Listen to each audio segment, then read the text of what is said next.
এতদিন আমরা খুঁজিচ্ছ না। আচ্ছা যাই হোক, বেরি আর সিগারেটের মধ্যে 5টা পার্থক্য বলেন তো। স্যার, আমার লাগান ইনকে গরিব ছোলপলেরা বিড়ি খায়, আর আপনার মতো ইনকে বড় লোক টাকওয়ালা মাথাগুলো যেগুলো আছে এগুলো সুগলি খালি সিগারেট খায়। 2 নম্বর যে কারণ সেটা হচ্ছে উচ্চ মাতালগুলো সিগারেট খায়, আর আমার মতো নিম্ন মাতালগুলো এগুলো বিড়ি খায়।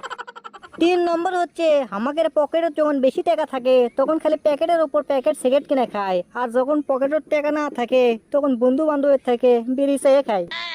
আর 4 নম্বর হলো সিগারেট মহিলারা খায় কিন্তু বেরি মহিলারা খাওয়া পারে না। আরে থামেন থামেন, আপনি তো দেখেছি সবই জানেন, সবই পারেন। আমি অজগুবি কাক কি প্রশ্ন ধরছি। যাই হোক, আপনি যদি আমাকে এই কোম্পানির চাকরি দিই তাহলে আপনি কি করবেন? স্যার, আমি যেহেতু বিড়ি খোর খালি প্যাপ প্যার করে বিড়ি টানমো, আর যাক সামনে পামো তাকে বিড়ি খোর বানামো। আর যদি দেখি গার্লফ্রেন্ড বয়ফ্রেন্ড একসাথে গপ্প করিচ্ছে, অকের মধ্যে